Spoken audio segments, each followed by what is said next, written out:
Salut bien-aimés dans le Seigneur, que le Père, le Très-Haut, soit glorifié. Comme d'habitude, c'est toujours pour moi, votre frère, un grand plaisir de venir vous parler. Ceci est un enseignement biblique, donc prenez de quoi noter. Voilà, nous allons comprendre la parole. J'espère que vous allez bien, frères et sœurs, au travers le monde, partout où vous vous trouvez. Donc avant de commencer, je rends d'abord toute la gloire au Père, au Très-Haut, au Dieu véritable, au Créateur de toutes choses, et un double honneur à la personne du Mashiach. Israël spirituel, le mystère du greffage à l'olivier sauvage expliqué. Romains chapitre 11. Ça fait peut-être 2 à 3 mois que j'avais commencé cette petite série concernant cette abomination, cette idiotie, du christianisme, soi-disant il existerait Israël spirituel. Ça n'existe pas. On a au cours de cette série défini plusieurs concepts, les concepts de nation, les concepts de monde, les concepts de païens, les concepts de grec, le concept des gentils, le concept de plusieurs concepts, on a essayé de définir en disant que ces choses-là, pour la plupart, existaient en 2 dimensions. Il y avait des païens qui voulaient tout simplement dire et naturellement dire que vous n'êtes pas la sémence de Jacob, c'est-à-dire les autres nations. Mais aussi, il y avait une façon, selon les Écritures, de comprendre les païens. Tous ceux qui, par naissance, par sémence de Jacob, ne gardaient plus la loi, vivaient dans d'autres cultures qui avaient des nationalités romaines, grecques, c'était des hellénisés ou des romanisés. Donc, on a essayé de définir tous ces concepts-là à la lumière des Écritures. 2 jours passés, j'ai donné l'historique derrière la raison du greffage. Et aujourd'hui, nous allons étudier le chapitre 11 de Romains, qui parle du greffage, et nous allons comprendre comment ce greffage-là s'est produit, qui étaient les branches qui étaient tombées, c'est qui la racine, c'était quoi le tronc. Nous allons expliquer ce mystère-là. Alright? Maintenant, vous allez comprendre que dans le christianisme, on vous dit ou on vous fait croire que, en fait, Israël avait échoué, tout ça là, et que la porte était ouverte à toutes les nations qui pouvaient venir pour être greffées. Je dis ceci, le greffage, selon comment nous allons aller lire dans Romains chapitre 11, ne concerne pas les autres nations en dehors de ceux de la sémence de Jacob. Nous allons expliquer ça, vous allez lire de vous-même. Mettez vos émotions de côté, nous allons lire le livre de Romains. Pierre vous avait déjà dit, si vous êtes mal affermi, vous allez tordre le sens de ce que Paul a écrit. Maintenant, dans le christianisme, il dit ça, donc voilà, que c'est les païens qui ont été adoptés, ont été greffés, tout ça là. Nous allons voir ce que la parole de Dieu dit. Prenez vos Bibles, je vais utiliser peut-être 2 versions, la King James française et la Louis II 1910. Nous partons dans Romains chapitre 11. Romains chapitre 11. Voilà. Romains chapitre 11. Je lis à partir du 1er verset. Il est écrit. Je dis donc, Dieu a-t-il rejeté son peuple? Dieu nous en garde. Donc, loin de là. Car je suis aussi un Israélite de la sémence d'Abraham, de la tribu de Benjamin. Ça, c'est Paul qui parle. Donc, il dit, Dieu n'a pas rejeté son peuple. Les chrétiens disent que Israël a été rejeté pour faire place aux nations, des bêtises comme ça. Mais la parole vous dit que Dieu n'a pas rejeté son peuple, lequel il connaissait d'avance.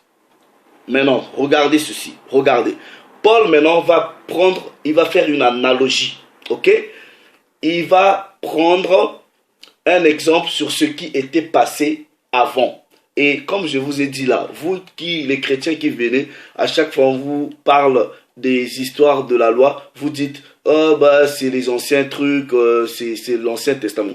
Mais à l'époque des apôtres, à l'époque du Mashiach, ils lisaient quoi? Regardez, regardez. Maintenant, regardez, ne savez-vous pas ce que l'Écriture dit d'Élie? Comment il fait l'intercession auprès de Dieu contre Israël, disant. Donc à l'époque d'Élie, ok, Élie pensait qu'il était le seul à respecter Dieu, pensait qu'il était le seul à marcher sur les préceptes de Dieu, et en fait il voyait que ses frères faisaient n'importe quoi. Mais Élie avait oublié. Et en voyant cela, il est parti faire une prière en disant ceci à Dieu, verset 3, Seigneur, ils ont tué tes prophètes et démoli tes autels, et je suis resté seul, et ils veulent à ma vie. Qui voulait la vie d'Élie? Toujours ses frères. Ok? Maintenant, regardez, verset 4. Mais, que lui dit la réponse de Dieu? Dieu a dit à Élie, Élie, t'inquiète pas, je me suis réservé 7000 hommes qui n'ont pas ployé le genou à l'image de Baal. Bon, je prends dans la version second 19-10, ok, où il est écrit, je me suis réservé 7000 hommes qui n'ont pas fléchi les genoux à Baal. Ok, devant Baal. Maintenant, Paul prend l'exemple d'Élie par rapport à ce qui se passait à son époque. Et il dit, comprenez bien le français ou l'anglais quand vous lisez, de même, quand on dit de même, c'est-à-dire, c'est comme, donc de même, à cette époque, ok, aussi dans le temps présent, donc quand Paul parlait, il dit, de même, dans le temps présent, il y a un reste, selon l'élection de la grâce. Il y a un reste. Donc ça veut dire quoi? Si Élie, à son époque, pensait qu'il était le seul à ne pas fléchir les genoux devant Baal, le père lui dit, non, Élie, t'inquiète, il y a toujours un reste qui m'adore. Ok? Et Paul lui dit, mais même à cette époque, si il y a des branches qui sont tombées, vous allez comprendre, Paul dit, mais il y a toujours un reste selon l'élection de la grâce. Maintenant, quand on parle de l'élection de la grâce, à qui l'élection a été promise? Qui sont les élus? C'est aussi simple que ça. Ok? Vous allez comprendre que ici, il s'agit d'une discussion entre les gens d'un même patriarche, d'un même père, Jacob, mais il s'agit d'un débat, d'une discussion entre deux royaumes, comme je vous ai expliqué, le royaume du Nord et le royaume du Sud.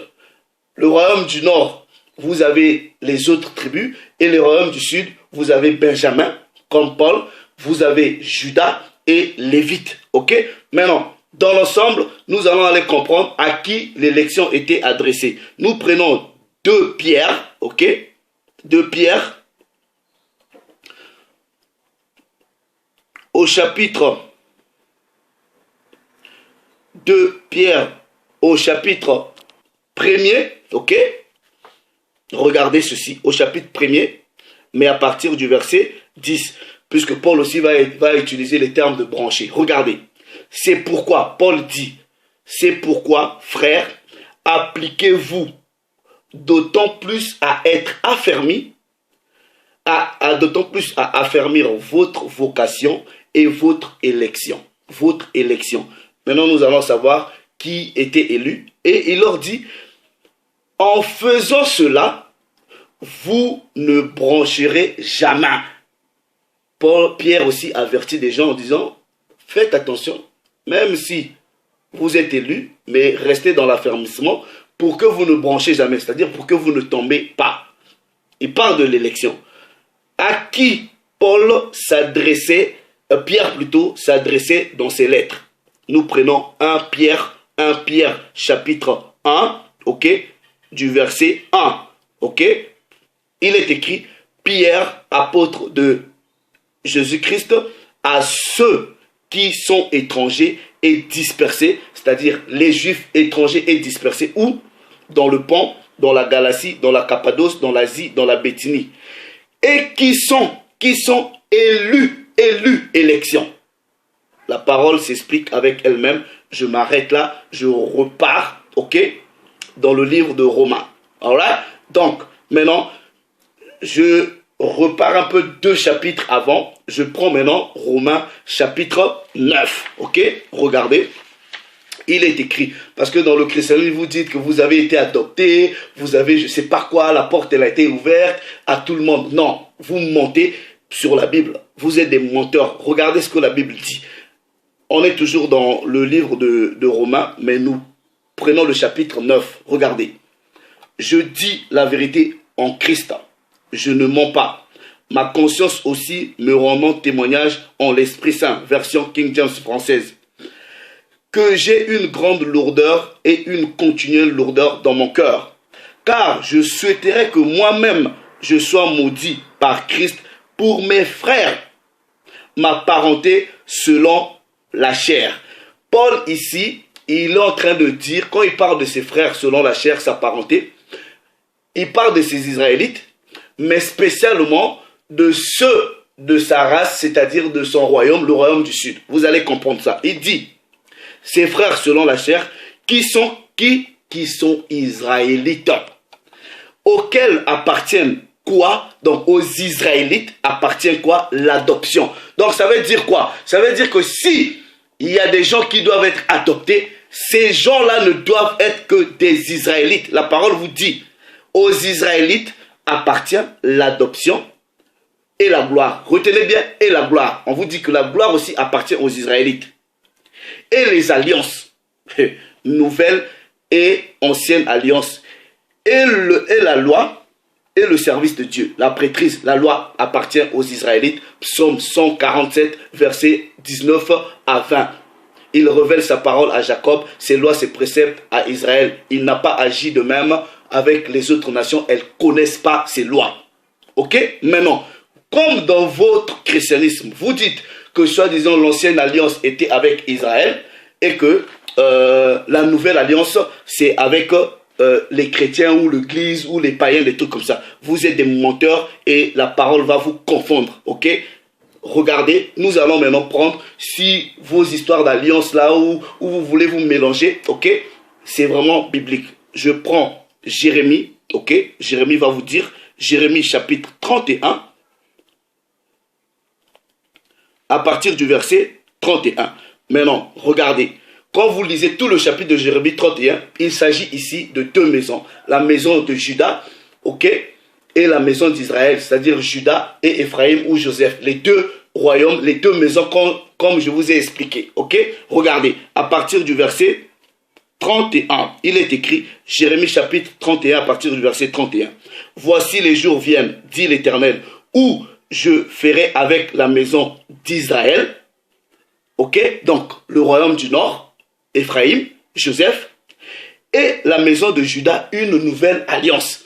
Les jours vont venir. Donc, quand Jérémie parlait de ça là, ces jours-là n'étaient pas encore venus. Et il dit, voici les jours viennent, dit l'Éternel, où je ferai avec la maison d'Israël et la maison de Juda une nouvelle alliance. Ok? Non, comme l'alliance que je traitais avec leur père le jour où je les ai sortis par la main, pour les faire, je les ai saisis plutôt par la main, pour les faire sortir du pays d'Égypte.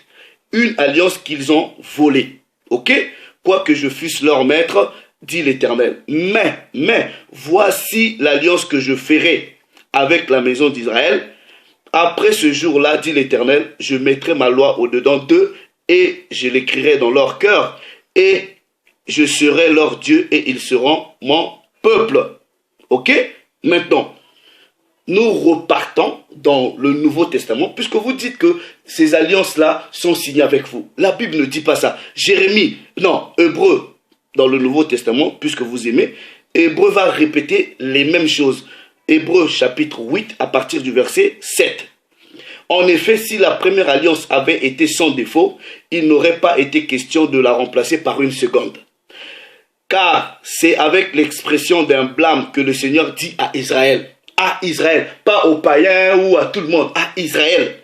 Voici les jours viennent, dit l'Éternel, où je ferai avec la maison d'Israël et la maison de Juda une nouvelle alliance. C'est toujours avec Israël. Donc on vous dit, la loi, les promesses, le service sacerdotal, les alliances, c'est toujours avec Israël. L'adoption, c'est toujours avec Israël. Maintenant, on va vous expliquer même le mystère de l'adoption, puisque c'est ça même le sens même du greffage. Ok? Là, on est clair. On est clair. Maintenant, nous repartons, ok, dans Romains chapitre 9. Regardez ceci, puisqu'il faut que je touche ça avant que j'aille dans Romains chapitre 11. Ok? Romains chapitre 9. Maintenant, je vais vous lire à partir du verset 22. Retenez ceci. Regardez. Je prends dans la version second 19-10. Romains chapitre 9. Ok? Je lis maintenant à partir du verset 22. Regardez. Regardez bien ceci. Ok? Et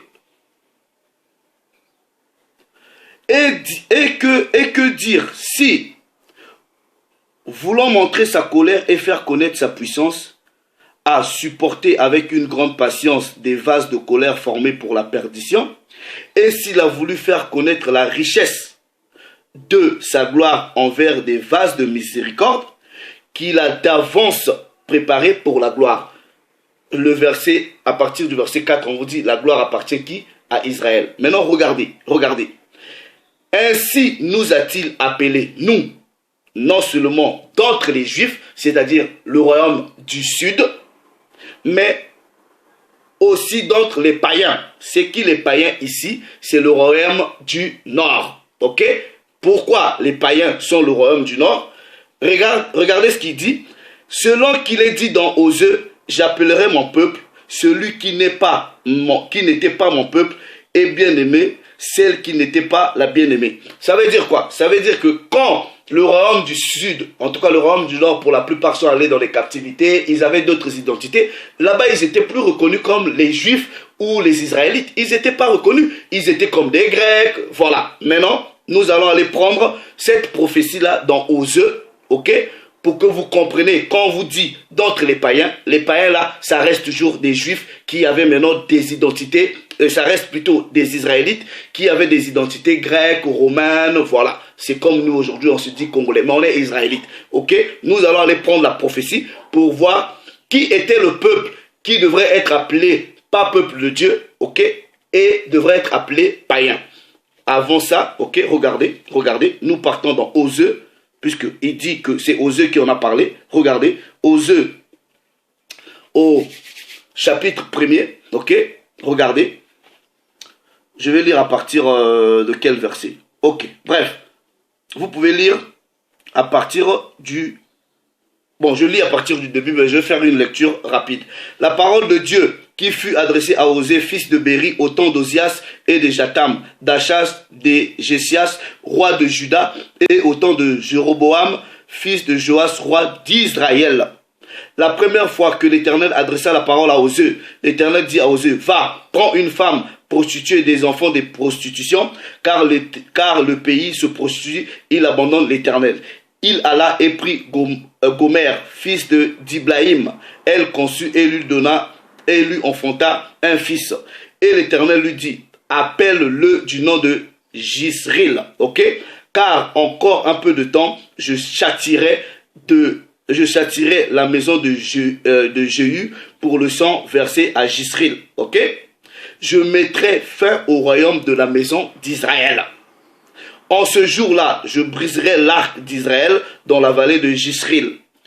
Et elle conçut de nouveau, elle enfanta une fille. Et l'Éternel dit à Osée, donne-lui le nom de Lo-Rushama, car je n'aurai plus pitié de la maison d'Israël, je ne lui pardonnerai plus. Maintenant, il dit, la maison d'Israël, c'est-à-dire le royaume du Nord, j'aurai plus pitié, ok? Mais je vais pardonner quand même la maison de Juda. Mais j'aurai pitié de la maison de Juda. Je les sauverai par l'Éternel, leur Dieu, et je les sauverai ni par l'arc, ni par l'épée, ni par les combats, ni par les cheveux, ni par les cavaliers. Elle sevra Lo-Rushama Puis elle conçut et elle enfanta un fils. Regardez. Et dit l'Éternel, donne-lui le nom de Lo-Ami, car vous n'êtes pas mon peuple et je ne suis pas votre Dieu. Ça, c'était le rejet du royaume du Nord. Ok, le Père les avait rejetés. Regardez. Cependant, le nombre des enfants d'Israël, c'est-à-dire du royaume du Nord, sera comme le sable de la terre, qui ne peut ni se mesurer ni se compter. Parce que eux, ils étaient peut-être 9 à 10 tribus. Regardez. Et au lieu qu'on leur disait, vous n'êtes pas mon peuple, on leur dira, fils du Dieu vivant. Regardez maintenant, les enfants de Juda et les enfants d'Israël se rassembleront.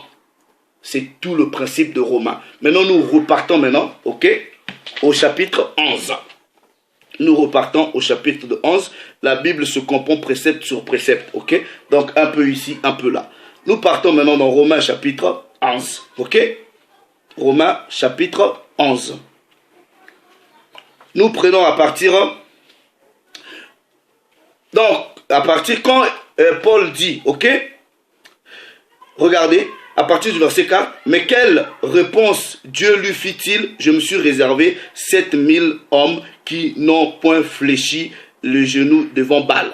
Donc, malgré que certaines branches, puisqu'on va parler du greffage, vont tomber, mais il y a quand même un reste, puisque Paul dit, de même aussi dans le temps présent, il y a un reste selon l'élection de la grâce. Donc, il va y avoir quelques branches qui vont rester fidèles à la loi, au principe du Père, de la même façon que ça s'est passé avec Élie. Regardez, or, si c'est par la grâce, ce n'est plus par les œuvres, ok? Ce n'est plus par les œuvres quoi? Les œuvres de la loi. Et quand ici on parle des œuvres de la loi, on fait allusion à la loi sacrificielle, ok? Autrement, la grâce n'est plus la grâce. Et si c'est par les œuvres, ce n'est plus une grâce. Autrement, l'œuvre n'est plus une œuvre. Maintenant, regardez. Quoi donc? Ce qu'Israël cherche, il ne l'a pas obtenu, mais l'élection l'a obtenu. Tandis que les autres ont été endurcis. Maintenant, regardez.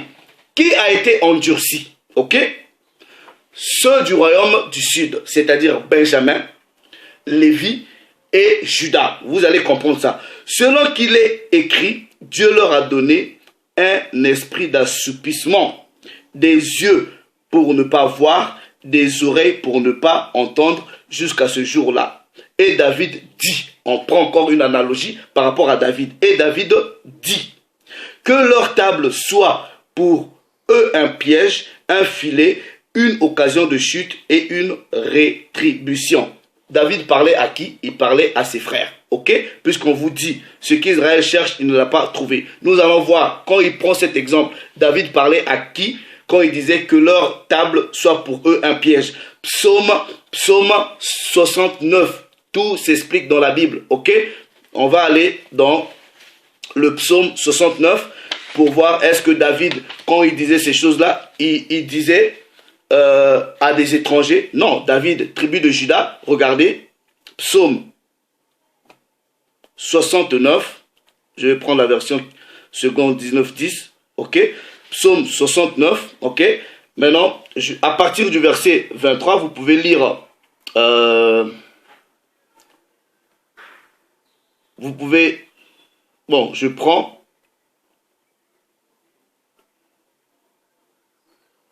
regardez, je lis à partir du verset 8. Il dit, je suis devenu un étranger pour mes frères. Pour mes frères, David, tribu de Juda. Je suis devenu un étranger pour mes frères. Ok? Un inconnu pour les fils de ma mère. Maintenant, à partir du verset 23, ok, il dit que leur table, ok, de ses frères, que leur table soit pour eux un piège, ok, et un filet au sein de leur sécurité. Que leurs yeux s'obscurcissent et ne voient plus, et fait continuellement chanceler leurs reins. David parlait à qui? À ses frères. Donc nous repartons, ok, dans Romains chapitre 11. C'est comme ça que la Bible se colle. Romains chapitre 11. Regardez, maintenant, à partir du verset 11. Regardez. Je dis donc, ok, est-ce pour tomber qu'ils ont branché? Loin de là. Mais par leur chute, regardez bien, ça c'est ce que les chrétiens ne comprennent pas, mais par leur chute, le salut est devenu accessible aux païens, afin qu'ils fussent excités à la jalousie. Maintenant, quand eux, les chrétiens, dans le christianisme, ils voient, ah, mais par la chute, le salut est devenu accessible aux païens. Par la chute de qui? David dit de ses frères. Les frères de David étaient qui? Tribu de Juda. Ok? Les païens ici, c'était qui? Vous allez comprendre. Puisque Judas, Benjamin, Lévi gardaient la loi, ok? Ils s'en orgueillissaient. Et quand le Mashiach est venu, qui est-ce qui était là pour enseigner? C'était les scribes. Les pharisiens qui étaient pour la plupart de la tribu de Juda. Ce sont les pharisiens qui ont rejeté le Mashiach. Maintenant, la revanche que le Mashiach va prendre sur ses frères, il va dire, ok, maintenant, pour exciter la jalousie de ceux de mon royaume, c'est-à-dire du royaume du sud, je veux ramener aussi le salut dans le royaume du nord, pour exciter votre jalousie. Et maintenant, vous allez comprendre aussi, quand ceux du royaume du nord reviennent dans le plan du salut, ils vont aussi vouloir s'enorgueillir. Regardez, il parle de jalousie. Donc, la jalousie là, regardez, on dit, je lis bien le verset 11, regardez. Je dis donc, est-ce pour tomber qu'ils ont branché? Loin de là. Mais, par leur chute, le salut est devenu accessible aux païens, afin qu'ils fussent excités à la jalousie. C'est aussi simple que ça. La jalousie du royaume de Juda et la jalousie du royaume du nord. Ok? C'est-à-dire la maison d'Israël. On va voir ça où? Dans Ésaïe, ok? Chapitre 11. La Bible, c'est simple, les frères. Ésaïe, chapitre 11. Ok? Ésaïe, chapitre 11. Regardez, ok? À partir du verset 12, 11, il dit, dans ce temps-là, le Seigneur étendra une seconde fois sa main pour racheter le reste de son pays, dispersé où? En Assyrie, en Égypte, à Pathos et en Éthiopie, à Élam, à Shinéar et à Ameph, et dans les îles de la mer. Qui étaient les peuples qui vivaient dans les autres contrées? C'était principalement aussi le royaume du nord.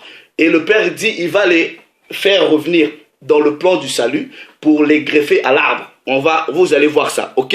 Regardez, verset 12, il élèvera une bannière pour les nations, ok? Quand on dit les nations, là, c'est les 12, ok? Les nations, il rassemblera les exilés. Pour rassembler, vous devrez déjà avoir été vous êtes partis, ok? Et on vous rassemble. Ok, regardez, on ne peut que rassembler ce qui a été déjà assemblé au départ. Regardez. Il élèvera une bannière pour les nations, il rassemblera les exilés d'Israël et il recueillera les dispersés de Juda des 4 extrémités de la terre. Maintenant, regardez, la jalousie d'Éphraïm disparaîtra et ses ennemis en Juda seront anéantis. Éphraïm ne sera plus jaloux de Juda et Juda ne sera plus hostile à Éphraïm. Les 2 royaumes. Okay. Est-ce que vous comprenez? Maintenant, quand Paul arrive, regardez, nous repartons dans Romains, ok? Il dit, c'est par leur chute, ok? C'est par leur chute, le salut est devenu accessible aux païens afin qu'ils fussent excités à la jalousie. Bon, maintenant, on va rentrer encore dans un autre mystère. Ok? Vous avez vu l'enfant prodigue. L'enfant prodigue là représente les 2 royaumes. On va vous expliquer ça. Ok? Et vous allez voir. Ok? Luc chapitre Luc chapitre 15 plutôt. Luc chapitre 15. Je lis à partir du verset 11. Ok? Regardez. Regardez, frère, faites attention. Et il dit, un homme avait 2 fils. Ces 2 fils-là vont représenter les 2 royaumes. Ok? Juda et la maison d'Israël. Ok? Regardez. Un homme avait 2 fils. Le plus jeune dit à son père, mon père, donne-moi la part de bien qui doit me revenir. Et le père leur partagea son bien. Peu de jours après, le plus jeune fils, ayant tout ramassé, ok, parti pour un pays éloigné. Maintenant, quand il est parti dans un pays éloigné, là, il a pris les cultures, il faisait la fête, puisque vous arrivez quelque part, donc il faisait la fête par rapport à ce qui se passait là-bas. Donc, spirituellement, il s'est transformé, il a pris d'autres identités. Regardez, peu de jours après, le jeune fils, ayant tout ramassé, partit pour un pays éloigné, où il dissipa son bien en vivant dans la débauche. Lorsqu'il eut dépensé, une grande famine survint dans ce pays, et il commença à se retrouver dans le besoin.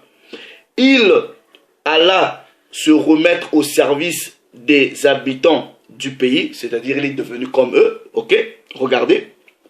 Qu'il envoya dans ses champs garder les pourceaux, le porc. Ça veut dire quoi? Que ce fils-là qui était parti maintenant de l'autre côté, ok? Il faisait les histoires de porc, alors que les Israélites ne sont même pas censés toucher ces histoires-là ou manger. Mais lui, donc quand on vous dit qu'il envoyait dans les champs pour garder les pourceaux, ça veut dire qu'il a déjà oublié la loi, il se mélangeait aux coutumes des païens. Ok? Regardez. Il aurait bien voulu se rassasier des carouges que mangeaient les pourceaux, mais personne ne lui en donnait. Étant rentré en lui-même, il se dit, combien de mercenaires chez mon père ont du pain en abondance, ok, et moi ici je meurs de faim. Je me lèverai, j'irai vers mon père et je lui dirai, mon père, j'ai péché contre le ciel et contre toi. Et je ne suis plus digne d'être appelé ton fils. Je ne suis plus digne d'être appelé Bantou. Je ne suis plus digne d'être appelé Yacharala. Vous allez comprendre ça, frère. Regardez, je ne suis plus digne d'être appelé ton fils. Ok? Maintenant, regardez la réponse du père. Mais le père dit à ses serviteurs, apportez vite la plus belle robe et l'en revêtez. Mettez-lui un anneau au doigt et des souliers aux pieds. Emmenez le veau gras et tuez-les, mangeant et réjouissant, car mon fils que voici était mort et il est revenu à la vie. Il était perdu et il est retrouvé. Et ils commencèrent à se réjouir. Maintenant, regardez, ok? Et, or, le fils aîné, le fils aîné ici va représenter Juda, Benjamin, Lévi, le royaume du sud. Et le fils aîné était dans les champs. Lorsqu'il revint et approcha de la maison, il entendit la musique et les danses. Il appela un des serviteurs et lui demanda ce que c'était. Ce serviteur lui dit, ton frère est de retour et parce qu'il a été retrouvé en bonne santé, ton père a tué le veau gras. Il s'est mis en colère. La jalousie, il s'est mis en colère et ne voulut pas entrer. Son père sortit et le pria d'entrer. Mais il répondit à son père, voici, il y a tant d'années que je te sers sans avoir jamais transgressé tes ordres. Et jamais tu ne m'as donné un chevreau pour que je me réjouisse avec mes amis. Et ton fils est arrivé, celui qui a mangé ton bien avec des prostituées, c'est pour lui que tu as tué le veau. C'est pour exciter la jalousie. Vous voyez, le fils prodigue avec son frère, ça représente les 2 royaumes. Donc, c'est pour cela quand nous repartons dans Romains, ok, chapitre 11, ok, regardez, on vous dit, or, si leur chute a été la richesse, maintenant, je dis donc, est-ce pour tomber qu'ils ont branché loin de là? Mais par leur chute, le salut est devenu accessible aux païens afin qu'ils fussent excités à la jalousie. Vous avez vu la réaction du premier fils qui représentait Judas. Ok? Maintenant, je vous dis donc, les païens, non, voilà. Or, si leur chute a été la richesse du monde, ok? La chute de qui? La chute de Judas, puisque Judas aussi va chuter. Ok? On vous dit, a été la richesse du monde. Quel monde? Jean 3,16. Ok? J'avais déjà expliqué la notion du monde. Ok? Maintenant, ce monde ici, ce n'est pas la terre entière. Ce monde ici, ça va être Israël, parce que vous allez voir la conclusion. Maintenant, il dit, si leur chute a été la richesse du monde, et leur amondrissement, la richesse des païens, la chute du royaume du sud, ok, va être la richesse du monde entier, c'est-à-dire d'Israël tout entier, ok, mais leur amondrissement, la richesse des païens. Parce que le royaume du sud va être amoindri, puisque certaines branches aussi du royaume du sud, comme les pharisiens et les scribes, tout ça là, vont aussi tomber. Donc le royaume du sud va être amoindri. Lisons, ok, regardez. Combien en sera-t-il quand ils se convertiront tous? C'est-à-dire, les quelques branches du royaume du sud, ok, qui étaient tombées, et ceux du royaume du nord qui vivaient déjà avec d'autres identités, la parole vous dit, mais s'ils reviennent tous, ils se convertissent, ok, on vous dit, combien sera la richesse du monde, c'est-à-dire d'Israël? Regardez, je vous le dis à vous, païens, en tant que je suis l'apôtre des païens. Je glorifie mon ministère, apôtre des païens, apôtre des dispersés d'Israël. J'avais déjà expliqué cela. Regardez. Afin, s'il est possible, d'exciter la jalousie de ceux de ma race et d'en sauver quelques-uns. La jalousie de ceux de sa race, c'est qui? Il parlait du royaume du sud. Il est benjamite. Et benjamite était attaché à la maison de Judas avec Lévi. Ok? Regardez. Car, regardez maintenant. Ok? Car si leur rejet a été la réconciliation du monde. Mais réconcilier quel monde? Vous pouvez que réconcilier ce qui était uni. Or, Israël n'a jamais été uni avec les autres nations. Jamais. Dans toute la Bible, Dieu a toujours interdit Israël de s'associer avec les païens. Ça a toujours été interdit. C'est pas qu'il va maintenant changer. Donc, on vous parle de la réconciliation de ceux qui gardaient un peu la loi et de ceux qui étaient devenus des païens, des gentils. Ok? Maintenant, je vais d'abord vous prouver, ok, que les autres du royaume du nord, ok, étaient devenus des gentils, ok? Vous voyez, les Zebulonites, les Danites, tout ça là était devenu des gentils. Regardez, ok? Matthieu chapitre 4, ok? Matthieu chapitre 4. C'est pour cela, quand vous lisez païens, tout ça, vous devrez comprendre les textes. Mais ces païens-là, il s'agit de qui? Est-ce qu'il s'agit des non-israélites, pas de la sémence de Jacob, ou ce sont les Israélites, mais qui sont devenus païens? Regardez, Matthieu chapitre 4. Je lis à partir du verset 13. Regardez.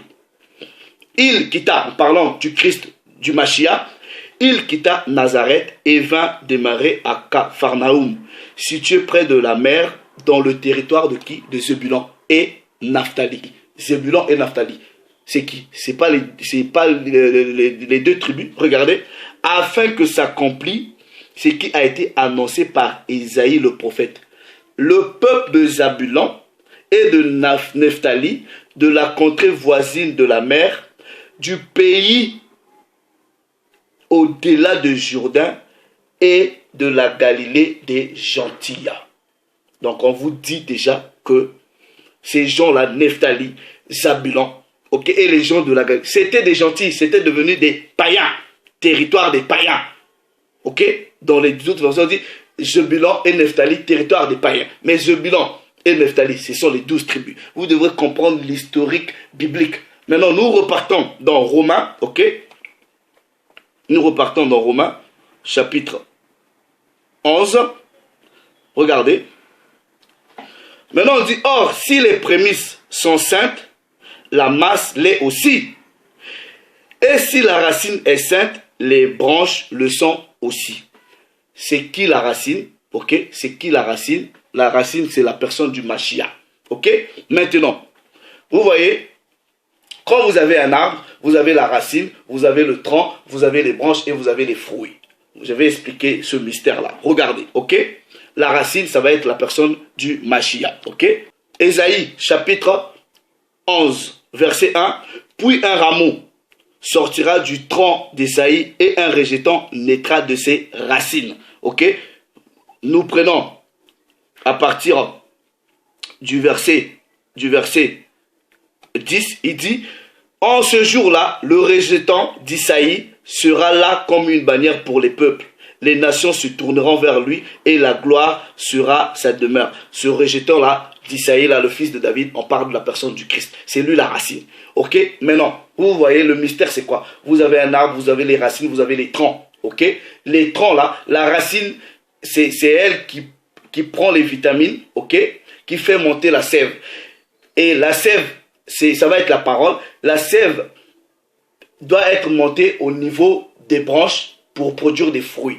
Et c'était qui avait la responsabilité de la sève? C'était Lévi, la prêtrise, ok?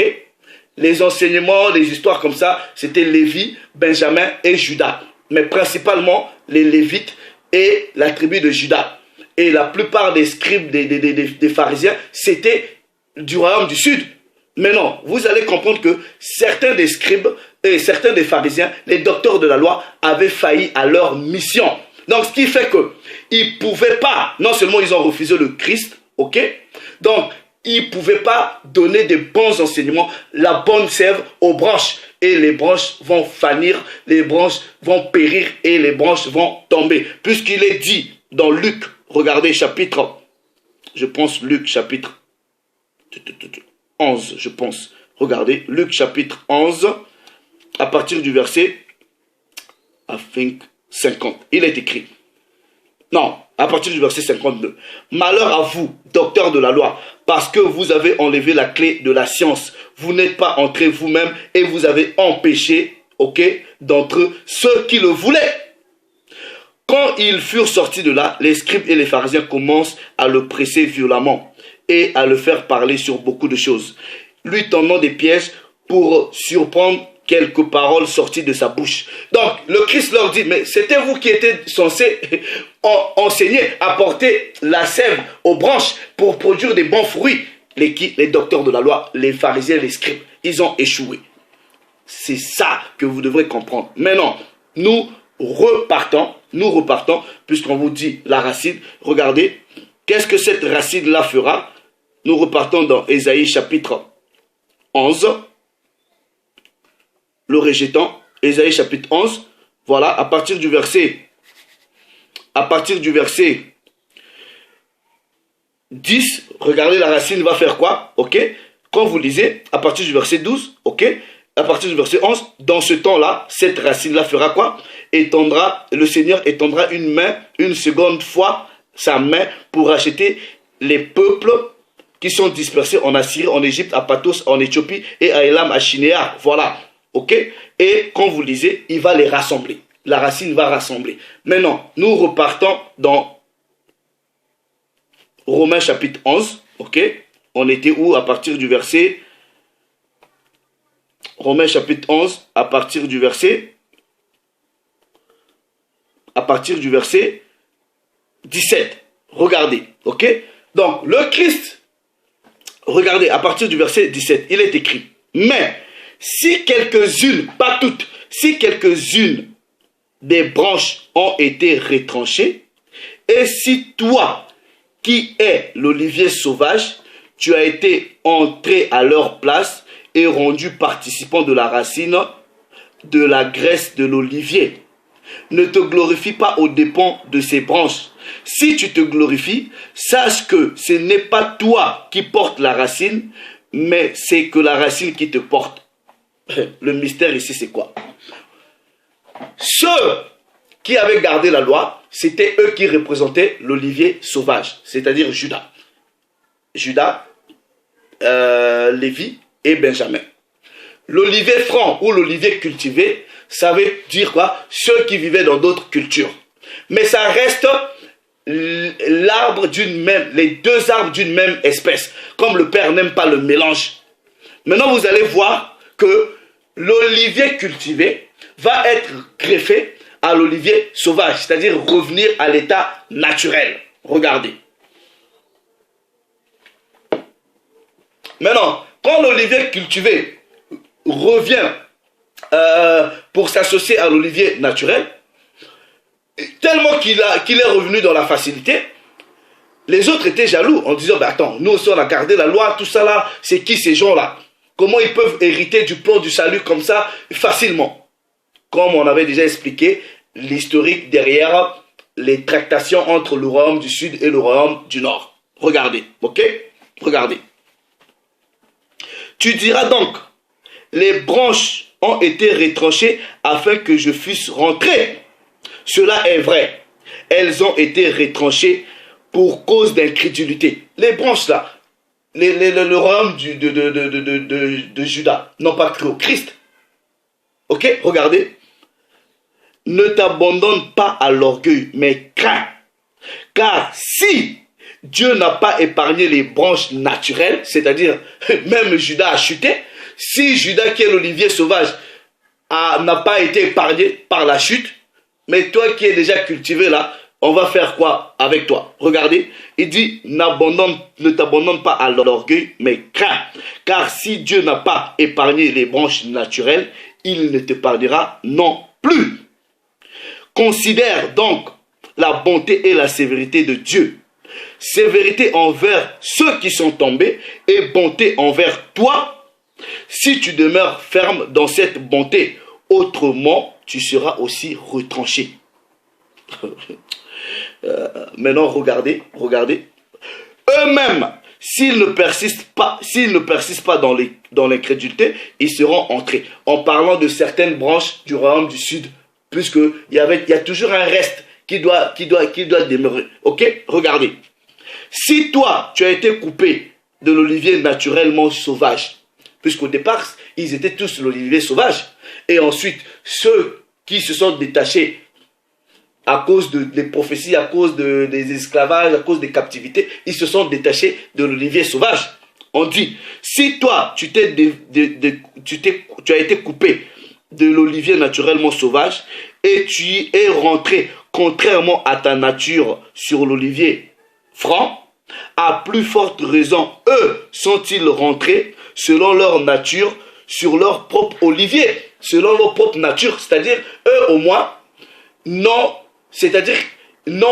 pas oublié la loi, malgré qu'ils sont tombés, ils n'ont pas oublié la loi, ils ont gardé toujours cette nature-là. Mais toi, tu reviens à l'arbre naturel en étant cultivé. Regardez, maintenant, le fait que l'olivier sauvage et l'olivier cultivé ou l'olivier franc reviennent s'unir à l'olivier sauvage, c'est ça la richesse du monde. Ce monde-là, c'est Israël. Regardez maintenant la conclusion. Regardez. Pourquoi il va avoir greffage? Regardez.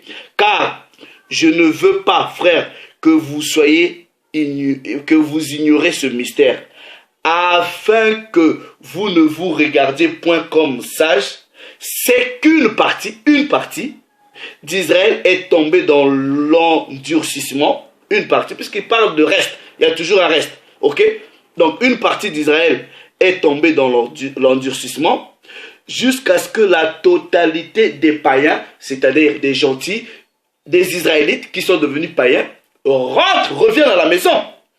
Et quand la totalité des païens va revenir à la maison, c'est ainsi, puisqu'on vous dit, ainsi tout Israël, c'est-à-dire ceux qui étaient devenus païens, qui étaient devenus gentils, voilà, les hellénisés, ceux qui avaient des identités grecques, romaines, voilà, nous, tous ceux qui sont aujourd'hui des Israélites, des Bantous qui sont français et anglais, vous devrez revenir.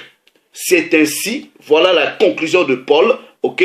Paul dit, quand l'autre partie est tombée, a ouvert la porte aux païens, c'est-à-dire aux Israélites du royaume du Nord, okay, ou à tous ceux qui vivaient dans les captivités, ou à tous ceux qui avaient d'autres identités.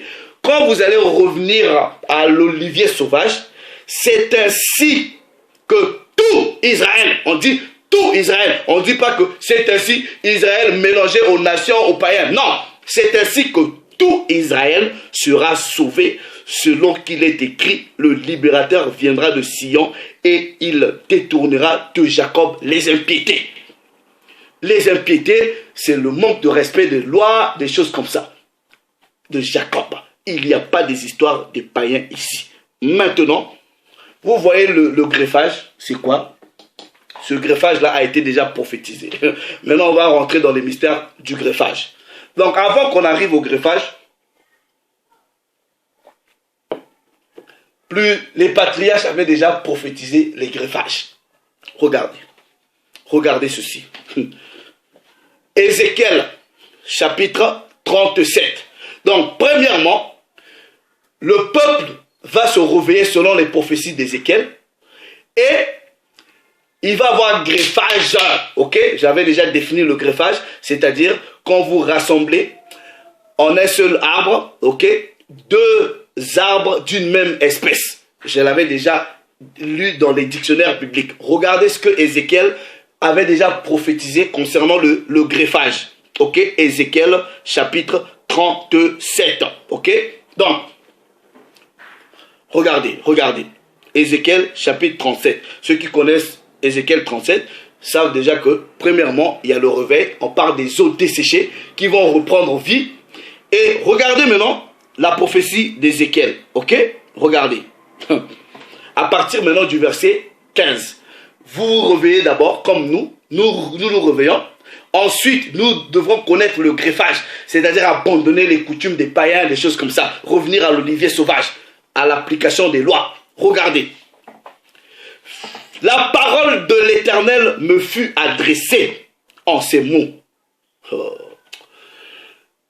Et toi, fils de l'homme, prends une pièce de bois, une branche, pièce de bois, une branche, ok? Et écrit dessus pour Judas, ok? Judas, et pour les enfants d'Israël qui lui sont attachés. Prends une branche, un morceau de bois, une branche, une tige, dans d'autres versions on dit tige, pour Judas et les enfants d'Israël qui lui sont rattachés. Quels étaient les enfants d'Israël qui étaient rachetés à Judas? Benjamin et Lévi. Il dit maintenant, le Père dit encore à Ézéchiel, prends une autre pièce de bois, une autre branche.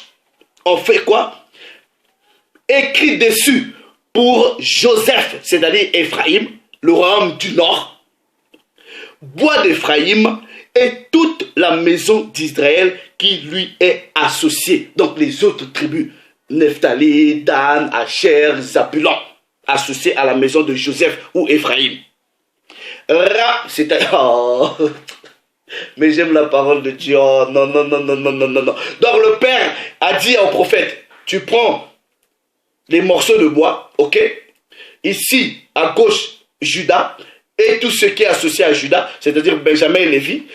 À gauche, Judas, à droite, les autres. Et il dit, c'est des morceaux de bois, c'est-à-dire des branches. Et il dit, rapproche-les. Oh, rapproche-les. Les branches de Judas et les associés de Judas, les branches de Joseph ou Éphraïm et les associés d'Éphraïm rapprochent. Quand on fait le greffage, c'est quoi? On prend les morceaux, on rapproche pour en faire un seul arbre. La parole dit, rapproche-les l'une à l'autre pour en former une seule pièce, un seul arbre, en sorte qu'elle soit unie dans ta main. Et lorsque les enfants de ton peuple te diront, ne nous expliqueras-tu pas ce que cela signifie? Regardez la réponse du prêtre, du prophète, du patriarche. Quand le Père lui dit, réponds-leur, ainsi parle l'Éternel. Est-ce que quelqu'un ne peut pas lire la suite ici? Voici, je prendrai la branche, le bois de Joseph, qui est dans la main d'Éphraïm, et les tribus d'Israël qui lui sont associées. Je les joindrai au bois de Judas, et j'en formerai un seul bois, c'est-à-dire un seul arbre, en sorte qu'il soit un dans ma main. Le bois sur lequel tu écriras seront dans ta main sous tes yeux. Ça signifiait quoi? Et tu leur diras, ainsi parle l'Éternel, voici je prendrai les enfants d'Israël du milieu des nations où ils sont allés, je les rassemblerai de toutes parts et je les ramènerai de leur pays. Je ferai d'eux une seule nation, un seul bois dans le pays, dans les montagnes d'Israël. Ils auront tous un même roi, le Mashiach. Ils ne formeront plus deux nations, plus deux bois, olivier sauvage, olivier cultivé. Non, ils ne formeront plus deux nations. Ils ne seront plus divisés en deux royaumes. C'est la fin du greffage. Je m'arrête là. Si vous n'avez pas compris, je ne sais pas, allez vous faire laver le cerveau. Le truc est simple. Ézéchiel avait prophétisé le greffage. C'est-à-dire,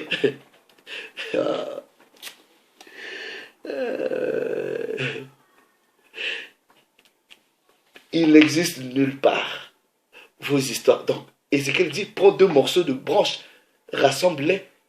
C'était quoi? C'était la réunification. Mais puisque dans Romains, on vous parle de réconciliation. On dit leur réconciliation sera la richesse du monde. Le monde c'est Israël, comme je l'ai déjà expliqué. Donc quand il y aura réunification de tout Israël, c'est ça la richesse du monde. Et l'amoindrissement d'une partie d'Israël, c'est-à-dire de Juda, ok, a fait que les autres reviennent et on a excité la jalousie de Juda. C'est aussi simple comme l'enfant prodigue. Les païens n'ont jamais été greffés. Si vous dites que les païens ont été greffés, comment vous les païens d'une autre espèce, vous pouvez être greffés avec Israël qui est une autre espèce, alors que Lévitique chapitre 19, le Père interdit de planter, ok, sur un même champ, ou même sur, je ne sais pas, deux espèces différentes. Ça ne marche pas. Le greffage ne concerne pas les nations. Le greffage concerne le peuple d'Israël, c'est-à-dire les deux royaumes, Israélites qui sont devenus païens et quelques Israélites qui gardaient la loi, qui devraient revenir ensemble pour former un seul bois, une seule arbre, et le fils de David étant leur maître, leur roi, la personne du Mashiach. Ça s'arrête là. Israël spirituel n'existe pas. C'est une supercherie, c'est une idiotie, c'est une bêtise.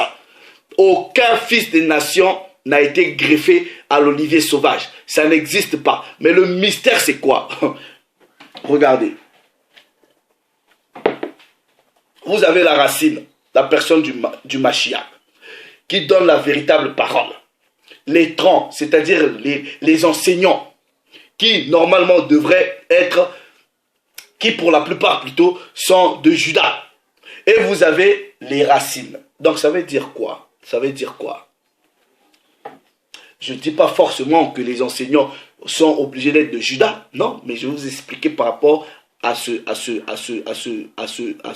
étude. La vérité c'est quoi? Ok? Le greffage c'est pas fait pour les nations. Mais regardez, comment est-ce que les nations peuvent profiter du greffage? Nous, notre racine, c'est la personne du Mashiach. Vous avez le tronc qui va représenter les vrais enseignants. Et la parole, ça va être la sève. Le Mashiach donne la sève qui est remontée au niveau du tronc. Et au niveau des branches, vous avez des fruits. Parce que la parole dit quoi? Un arbre qui ne produit pas de fruits, il faut couper. Donc les fils des nations, vous allez faire quoi? Vous devrez être sous l'arbre en attendant que les fruits tombent. Donc, ça veut dire quoi? Vous devez venir sous l'arbre où on vous enseigne la véritable parole du Père. Faites attention à qui vous écoutez. Nous avons notre racine, le maître, qui va nous nourrir de la bonne parole. La sève va monter et la sève va être faire monter par les vrais enseignants. Ensuite, ça va au niveau des branches, ça produit des fruits. Et les nations vont venir pour manger les fruits. Mais vous devez aussi faire attention à quel fruit vous mangez.